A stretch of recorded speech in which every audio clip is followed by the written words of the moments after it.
VAT versus GST. GST और VAT क्या दोनों एक ही बात है या दोनों में कुछ फर्क है? आज की वीडियो का यही टॉपिक है। आज हम समझेंगे वैट और जीएसटी में क्या डिफरेंस होता है पूरा डिटेल में। बस आपको इस वीडियो को ढंग से देखना है, आज के बाद आपको कभी कंफ्यूजन नहीं आएगी। तो बिना कोई देरी के स्टार्ट करते हैं। अगर हम वैट की फुल फॉर्म की बात करें तो वैट मतलब होता है वैल्यू एडिड टैक्स, और जीएसटी की फुल फॉर्म होती है गुड्स एंड सर्विसेज टैक्स। ये दोनों ही टैक्स पहले तो हम बात कर लेते हैं, वो है इनडायरेक्ट टैक्स। अगर आपने मतलब समझने हैं कि डायरेक्ट टैक्स और इनडायरेक्ट टैक्स का मतलब क्या होता है, इन दोनों के ऊपर वीडियो बनी हुई है, डिस्क्रिप्शन में आपको लिंक मिल जाएगा, या फिर आप जीएसटी की प्लेलिस्ट में जाकर देख सकते हो। इनडायरेक्ट टैक्स एक ऐसा टैक्स होता है जिसमें आपके पास राइट होता है कि आप अपना टैक्स का बर्डन किसी और पे शिफ्ट कर सकते हो। आप अपनी जेब से आप टैक्स पे नहीं करना पड़ेगा, आप किसी और पे बर्डन शिफ्ट करके उससे टैक्स कलेक्ट करोगे और आप जमा कराओगे। That is called indirect tax. एक सप्लाई चेन में कुछ ऐसा होता है, कोई भी गुड्स या सर्विसेज ऐसे कंज्यूमर तक ट्रांसफर होते हैं। सबसे पहले आता है मैन्युफैक्चरर जो कि बनाता है, फिर वो आगे होलसेलर को बेचेगा, होलसेलर आगे रिटेलर को बेचता है, फिर रिटेलर से होके कंज्यूमर तक जाता है। और ये दोनों ही टैक्सेस इसी सप्लाई चेन में लगते हैं। ये दोनों ही टैक्सेस इसी सप्लाई चेन में। सबसे पहले हम बात करते हैं वैट की। ये वैट क्या होता है? वैट जैसे समझने के लिए सबसे पहले क्लॉथ मैन्युफैक्चर कर रहा है और आप आगे मैन्युफैक्चर से क्लॉथ को बेच रहा है होलसेलर को, होलसेलर आगे रिटेलर को बेच रहा है, कंज्यूमर को आके बेच रहे हैं। फिर ये सारा का सारा बेच रहे हैं, ये गुजरात में बेच रहे हैं। और गुजरात गवर्नमेंट ने अपना वैट लॉ बना रखा है कि हमें 10% आपसे लेंगे। मतलब कि जब भी हमारे यहाँ पर स्टेट में सामान बिकेगा तो हमें 10% दे देना, वैल्यू एडिड टैक्स के तौर पे हमें 10% दे देना जब भी आप सामान हमारे यहाँ पे बेचोगे। अब मैन्युफैक्चरर ने सही 1 लाख का सामान बनाया, आगे बेच रहा है होलसेलर को, क्या करेगी गुजरात गवर्नमेंट? उससे वैट लेगी कि आप भाई हमें वैट दो। वैट लगता है किसी भी स्टेट में अगर आप सामान बेच रहे हो, और अपने हर एक स्टेट गवर्नमेंट अपने अपने वैट लॉ बनाती है। ठीक है, ये स्टेट गवर्नमेंट का टैक्स होता है, तो वैट लेगी 10%। कितना हो जाएगा? 10,000 रुपए। अच्छा, क्या ये अपनी जेब से जमा कराएगा 10,000 रुपए? नहीं, क्योंकि ये इनडायरेक्ट टैक्स है, ये अपना बर्डन आगे शिफ्ट कर देगा होलसेलर पे।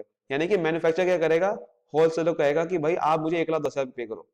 सामान 1 लाख का है, लेकिन होलसेलर कहेगा कि भाई आप मुझे 1,10,000 पे करो, क्योंकि वैट मैं चार्ज कर रहा हूँ। तो ये वैट समेत होलसेलर पे करेगा मैन्युफैक्चरर को।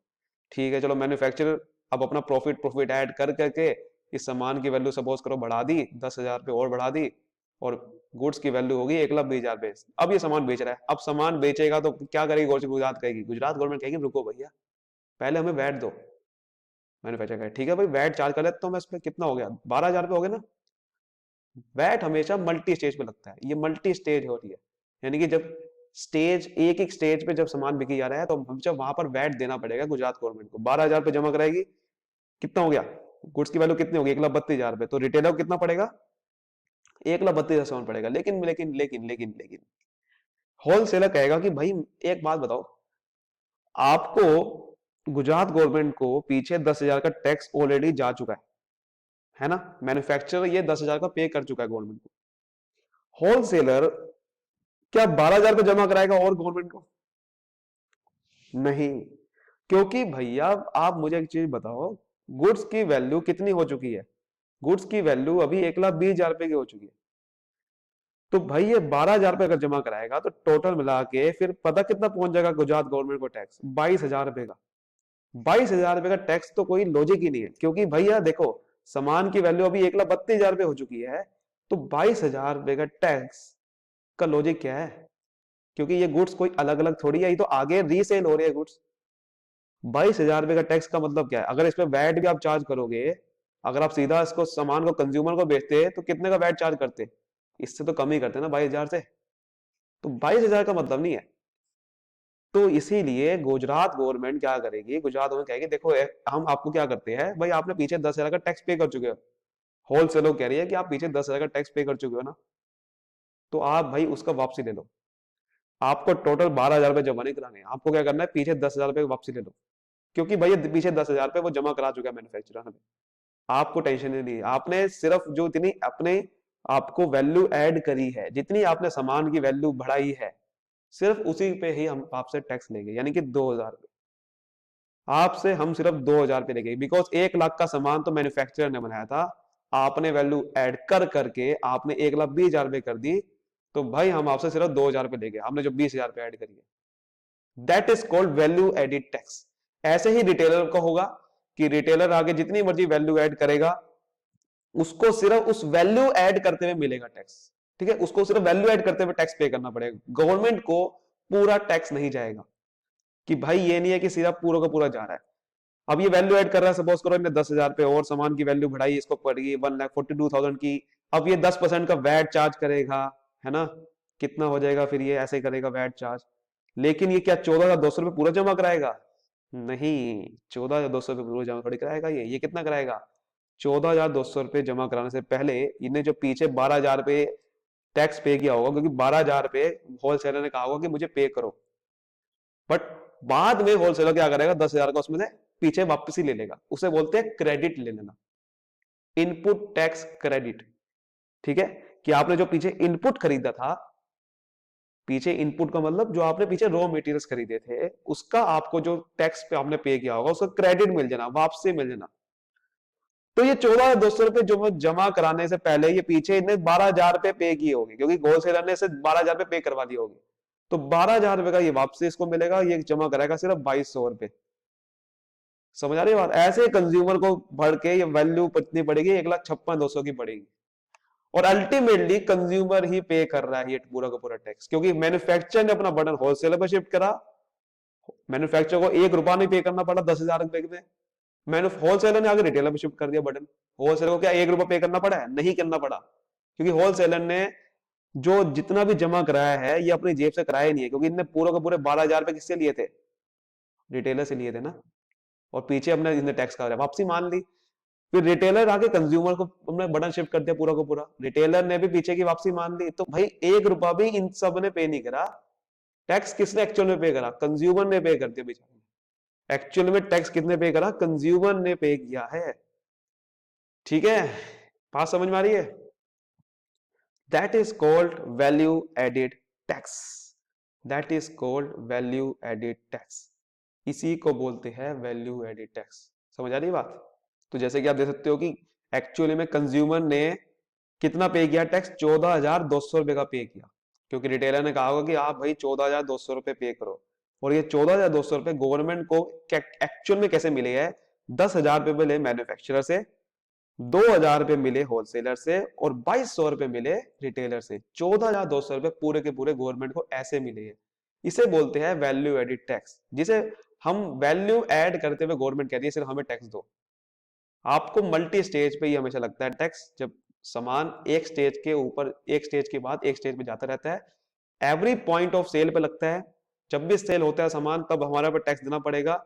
और इसमें जो पीछे सप्लायर ने पीछे अगर इनपुट करते हुए कोई टैक्स वैट दिया था, तो आपको उसका क्रेडिट मिल जाता है, बिकॉज गवर्नमेंट सिर्फ आपसे वैल्यू ऐड करते हुए ले रही है। तो इससे क्या फायदा होता है कि होलसेलर, रिटेलर, सब इन सबको फायदा हो जाता है कि इनको अपनी जेब से टैक्स पे नहीं करना पड़ रहा है। ये सिर्फ अपना वैल्यू ऐड करते हुए टैक्स दे रहा है, वो भी आगे अपना बटन शिफ्ट कर रहे हैं। और फाइनली कंज्यूमर में पूरा बटन जा रहा है, इन पे 1 रुपए भी का भी टैक्स का बटन नहीं गया। That is called VAT. सबसे बड़ा फायदा वैट का यही होता है। लेकिन अब मजे की बात यह है कि जीएसटी में भी ऐसे ही होता है। मजे की बात यह है कि GST, goods and services tax, भी ऐसे ही लगता है, एग्जैक्ट ऐसे ही लगता है जैसा कि वैट आपने देखा कि बिल्कुल उसमें भी जितनी वैल्यू एडिशन आपने करी है सिर्फ उस पर टैक्स देना पड़ता है। 1 रुपए का भी टैक्स का बटन आप पे नहीं जाता, और फाइनली कंज्यूमर पे करता है।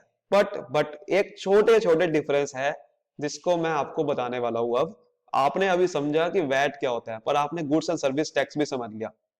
ये वैट ऐसा लगता है, जीएसटी भी ऐसा ही लगता है।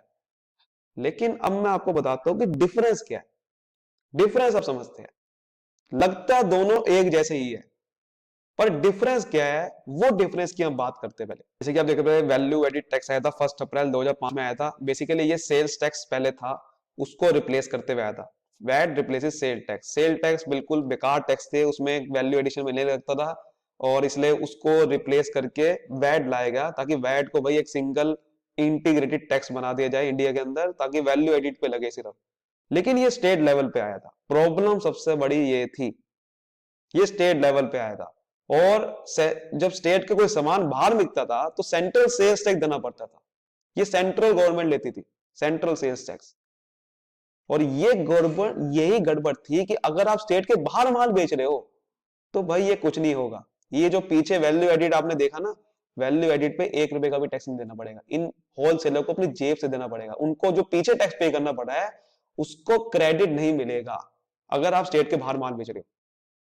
लेकिन जीएसटी के अंदर, जीएसटी के अंदर ऐसा है, जीएसटी बिकॉज एक सेंट्रल लेवल पे लगता है, उसमें स्टेट और सेंट्रल दोनों बेसिकली कंबाइन हो जाती है जीएसटी रिजीम में। तो जीएसटी बेसिकली सेंट्रल लेवल पे लगता है, तो वहां पर कोई स्टेट और सेंट्रल का चक्कर नहीं है, एक ही रेट है। पर यहां पर अलग अलग स्टेट गवर्नमेंट के अलग अलग थे। अगर आप स्टेट के बाहर माल बेच रहे हो तो कोई वैट का फायदा नहीं है, आपको सेंटर सेल्स टैक्स पीछे देना पड़ा होगा और पीछे उसका क्रेडिट नहीं मिल सकता, पर जीएसटी में मिल जाएगा। यही सबसे बड़ी एक तो प्रॉब्लम थी वैट के साथ, क्योंकि ये स्टेट लेवल पे था और स्टेट लेवल के टैक्स सेंट्रल लेवल के टैक्स के साथ क्रेडिट नहीं हो सकता पीछे अगर आपने दिया है। तो डिसएडवांटेज ऑफ वैट की बात करें तो सबसे बड़ा डिसएडवांटेज है cascading effect of taxes. Cascading effect of taxes का मतलब कि भाई पहले सिर्फ वैट नहीं था, ये तो हमने सिर्फ वैट की बात कर ली कि हाँ भाई बहुत बढ़िया वैल्यू एडिशन पे लग रहा है, पर सिर्फ पहले वैट नहीं था, और भी टैक्सेस थे। कैसे? जैसे कि एंट्री टैक्स, क्योंकि भाई अगर आप स्टेट के अगर बाहर माल बेच रहे हो तो आपको सामान बेचते हुए एंट्री टैक्स भी देना पड़ता है। एक स्टेट गवर्नमेंट अगर उसके अंदर सामान आ रहा है उसकी हमारी स्टेट के अंदर, तो एंट्री टैक्स लगता है। एंट्री टैक्स मैन्युफैक्चरर पे लगेगा अगर मैन्युफैक्चरर होलसेलर पे बेच रहा है स्टेट के बाहर, और होलसेलर अपनी जेब से पे करेगा एंट्री टैक्स, पर होलसेलर को एंट्री टैक्स का क्रेडिट नहीं मिलेगा क्योंकि ये वैट नहीं है। तो पहले सिर्फ वैट नहीं था, और भी टैक्सेस लगते थे एक सामान के ऊपर। और सामान के ऊपर अगर सर्विस है, सामान है ही नहीं सर्विस है, तो सर्विस टैक्स देना पड़ा होता है। सर्विस टैक्स बेसिकली यहां पर लगता है, मल्टी स्टेट में लगता है, वो सीधा कंज्यूमर पे लगता है। सपोज करो रिटेलर को सर्विस टैक्स देना पड़ेगा, अब रिटेलर सर्विस टैक्स क्रेडिट कैसे मांगेगा, क्योंकि इसने पीछे तो वैट कर दिया होगा, वैट दिया होगा, तो ये सर्विस टैक्स के साथ सेट ऑफ नहीं हो सकता, क्रेडिट नहीं मिलेगा उसको, तो सर्विस टैक्स के साथ नहीं मिलता था। तीसरी बात सेंट्रल सेल्स टैक्स हो सकता था। तो ये इसकी वजह से क्या होता था, कास्केडिंग इफेक्ट ऑफ टैक्स हो जाता था। और यहीं पे सिर्फ एक और टैक्स लगता था, उसे बोलते हैं सेंट्रल एक्साइज ड्यूटी। ये लगती थी मैन्युफैक्चरर पे, मैन्युफैक्चरर पे लगती थी सेंट्रल एक्साइज ड्यूटी, अगर जब भी इंडिया के अंदर सामान बनता था, और होलसेलर उसको पे करता था सेंट्रल एक्साइज ड्यूटी को। लेकिन प्रॉब्लम क्या है, सेंट्रल एक्साइज ड्यूटी का उसको बेचारे को क्रेडिट मिल ही नहीं पाता था। तो सिर्फ पहले वैट नहीं था, पहले और भी टैक्सेस थे, जिसकी वजह से कास्केडिंग होता था, मतलब कि टैक्स के ऊपर टैक्स हमें देना पड़ता था। एक कंज्यूमर को टैक्स के ऊपर टैक्स देना पड़ता सामान के ऊपर। जैसे कि सपोज करो कि 1 लाख का इसने मैन्युफैक्चर ने सामान बनाया, तो गवर्नमेंट क्या करेगी, सबसे पहले सेंट्रल एक्साइज ड्यूटी से लेगी, सपोज करो 10,000 रुपए। अब 1,10,000 रुपए में वैट लगेगा, ना कि 1 लाख रुपए में। इसे बोलते हैं कास्केडिंग इफेक्ट, कि टैक्स ज्यादा देना पड़ रहा है। 1 लाख पे टैक्स नहीं लगेगा वैट का, 1,10,000 का पड़ेगा, 1,10,000 का लगेगा, मतलब कि 10,000 उसके अंदर इंक्लूड है। तो that is called tax on tax, यानी कि टैक्स पे भी आप टैक्स दे रहे हो, इसका मतलब तभी तो गुड्स की वैल्यू बढ़ रही है। तो 1,10,000 पे लगेगा, यानी 11,000 का वैट देना पड़ेगा आपको, और सामान की वैल्यू ऐसे बढ़ जाती थी। कंज्यूमर पे फाइनली इसलिए बर्डन पड़ता था, सामान की वैल्यू बढ़ जाती थी। बिकॉज अगर ये 1 लाख पे लगता तो बात ठीक थी, लेकिन ये 1,10,000 पे लग रहा है, तो टैक्स ऑन टैक्स इसे बोलते हैं। वैट की वजह से प्रॉब्लम थी, हालांकि वैट पे प्रॉब्लम नहीं थी, ये और जो टैक्सेस थे उसकी वजह से प्रॉब्लम थी ये। उसके बाद इनपुट टैक्स क्रेडिट, जैसे मैंने को बताया पीछे जो आप इनपुट देते हो, सर्विस पे अंदर नहीं लगता था, क्योंकि वैट सिर्फ गुड्स पे लगता है, वैट सिर्फ गुड्स पे लगता है, सर्विस पे नहीं लगता था। बट गुड्स और सर्विस टैक्स तो भाई सर्विस पे भी लगता है, गुड्स एंड सर्विस टैक्स तो सर्विस पे लगता है, सर्विस उसके अंदर इंक्लूड होते जाए, गुड्स हो सर्विस हो। बट वैट में ऐसा नहीं था, समझ रही बात? डिफरेंट वैट रेट थे डिफरेंट स्टेट के, पर जीएसटी में एक ही रेट है। किसी भी स्टेट में आप माल बेचो, स्टेट के अंदर बेचो, स्टेट के बाहर बेचो, कोई प्रॉब्लम नहीं है। बट वैट हर एक स्टेट गवर्नमेंट का अलग था, डिफरेंट वैट लो थे, डिफरेंट रेट थे। Input of central sales can not be adjusted against VAT and vice versa. मैंने जैसे बताया आपको कि वैट के साथ आप CST central sales tax adjust नहीं कर सकते, यानी कि अगर आपने पीछे सेंटर सेल्स टैक्स दिया है तो उसका क्रेडिट नहीं मांग सकते आप वैट के साथ। और अगर आपने पीछे वैट दिया है और आपको सेंटर सेल्स टैक्स आगे मिला है तो उसका भी क्रेडिट नहीं मांग सकते। समझ रहे हो प्रॉब्लम क्या थी सबसे बड़ी? तो चलिए, सो जीएसटी ने क्या करा, design to be a single comprehensive destination based taxation concept, कि जीएसटी ने एक सिंगल टैक्स लगाना पड़ेगा आपको, अलग अलग टैक्स रेट नहीं है, कॉम्प्रिहेंसिव है, एक ही है पूरा का पूरा, चाहे कोई भी हो, कोई भी बंदा हो, पूरा का पूरा सारे कंट्री में एक ही लग रहा है। डेस्टिनेशन बेस्ड कॉन्सेप्ट है, मतलब कि डेस्टिनेशन बेस होता है ये, मतलब जैसे आपकी गुजरात के अंदर सामान गया, एक सामान जा रहा है महाराष्ट्र से, क्योंकि आपको ये तो पता है कि गुजरात गवर्नमेंट अगर गुजरात में बिक रहा तो गुजरात गवर्नमेंट टैक्स कलेक्ट करेगी। बट सपोज करते हैं महाराष्ट्र से अगर कोई गुजरात में आपका गुड्स और सर्विस बेच रहा है, तो सवाल उठता है कि कौन सी स्टेट गवर्नमेंट टैक्स कलेक्ट करेगी? वो करेगी गुजरात। ये उसे बोलते हैं डेस्टिनेशन बेस्ड, यानी कि डेस्टिनेशन बेस्ड जीएसटी लगता है, जिस स्टेट में एक्चुअली में गुड्स और सर्विसेज पहुंच रही है, कंज्यूम हो रही है, वहां पर स्टेट गवर्नमेंट टैक्स कलेक्ट करती है, जीएसटी।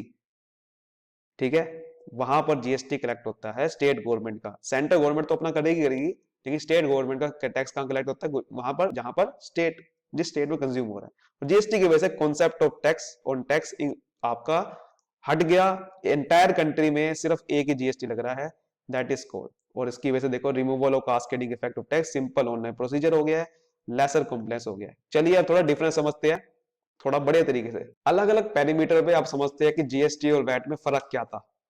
सबसे पहला आपको पता चल गया है कि भाई कि टैक्स जैसे कि स्टेट का है वो उधर इंडिया का पूरा लगता है, लेकिन एक और है, टैक्स कहां लगाया जाता है? जीएसटी गुड्स और सर्विस पे लगता है, तो आपको पता ही है, दोनों पे लगाया जाता है, लेकिन वैट सिर्फ गुड्स पे ही लगता है, सर्विस के लिए सर्विस टैक्स अलग है। लेकिन एक और चीज है, when it is applicable, parameter 2। कब पैरामीटर मतलब कब एप्लीकेबल होता है? जीएसटी एप्लीकेबल होता है सप्लाई पे, पर वैट होता है सेल पे। इसका क्या मतलब हुआ? सपोज करते हैं कि ए ने बी को गुड्स सप्लाई कर दिए, सप्लाई का मतलब भेज दिए, और उसने फिर सप्लाई कर दिए, तो भाई कुछ इनवॉइस भी बनाया होगा। इनवॉइस समझते हो ना आप, कि भाई जब कुछ सब कुछ लिखा होता है, क्या सामान बेचा है, कितने का बेचा, ठीक है, और कितना मुझे जीएसटी देना पड़ेगा अगर जीएसटी हम दे रहे हैं, है ना, उसमें सारा लिखा होता है। तो जीएसटी के रिजीम में क्या है, जीएसटी के लॉ में क्या है कि भाई अगर गुड्स सप्लाई हो गए है, भले ही पेमेंट ना हुई हो अभी तक, आपके ऊपर जीएसटी लग जाएगा, आप जीएसटी के टैक्स लायबिलिटी आपके ऊपर आ जाएगी।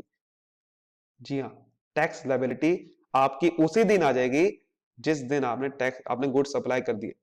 अगर बी पे गुड्स सप्लाई हो चुके हैं, इस पे मिल चुके हैं, तो भाई पेमेंट चाहे ना भी करियो इसने, जीएसटी में टैक्स लायबिलिटी उसी टाइम आ जाएगी इसकी जब उसने गुड्स सप्लाई कर दिया। पेमेंट चाहे भाई भले ही बाद में करे, उसको टैक्स देना पड़ेगा। ऐसा होता है देखो इसके अंदर, ठीक है ना, ऐसा होता है इसके अंदर। लेकिन वैट में ऐसा नहीं है।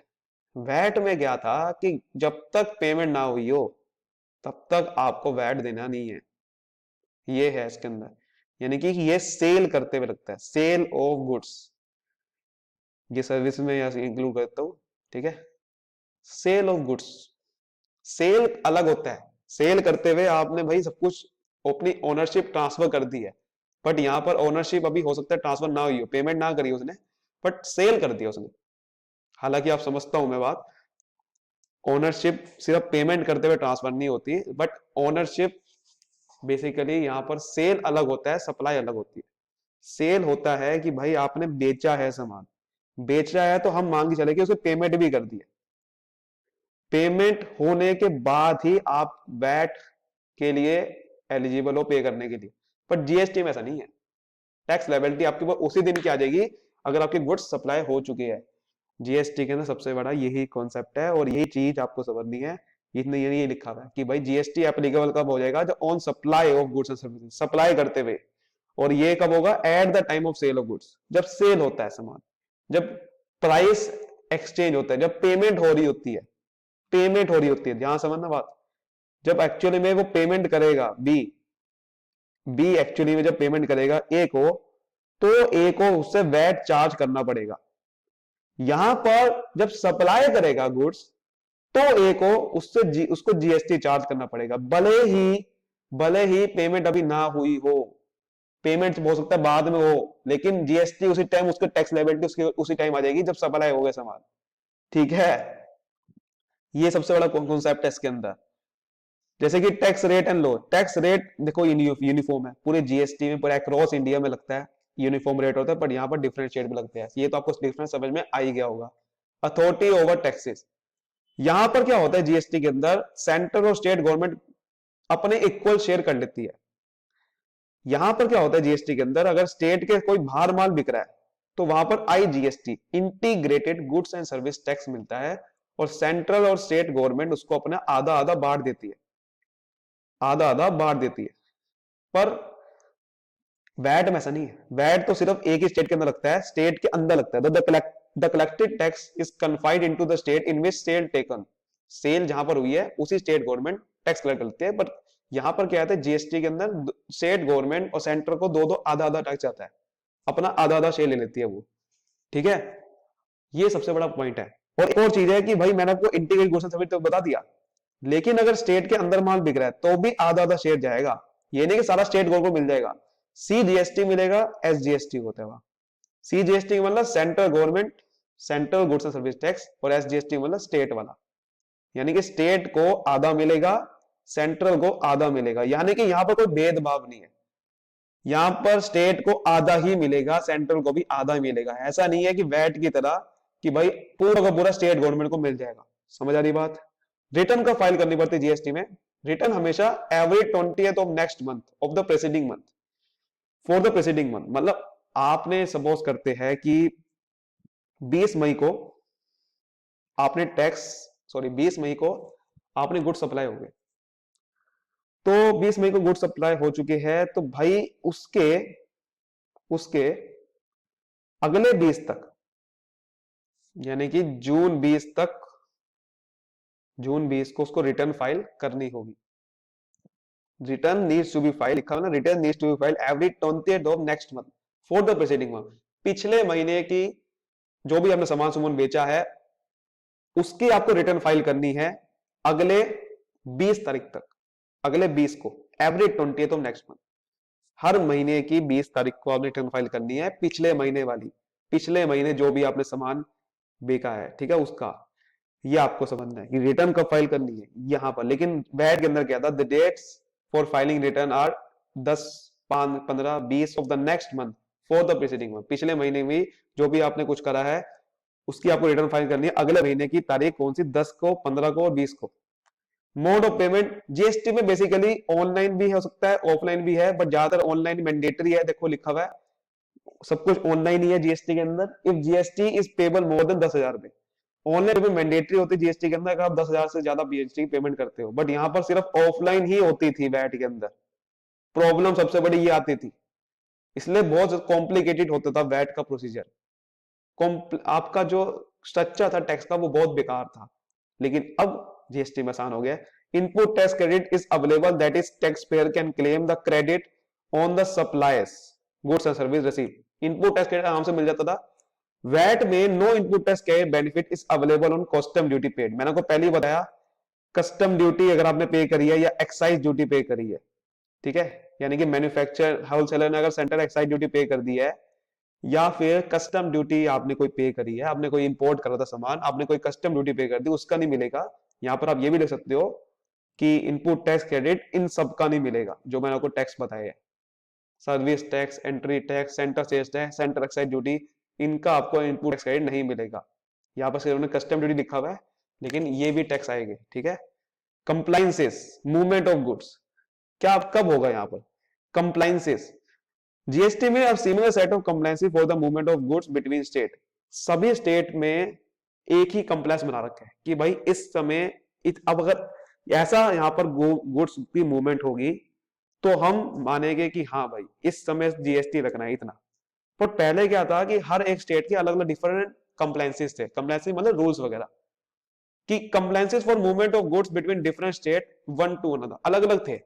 जीएसटी के अंदर एक ही बना रखा है कि भाई हम इस डेट को मान के चलेंगे कि आपकी सप्लाई हो गई है, ठीक है, गुड्स की मूवमेंट ऐसे हो गई है, बट पहले ऐसा नहीं था।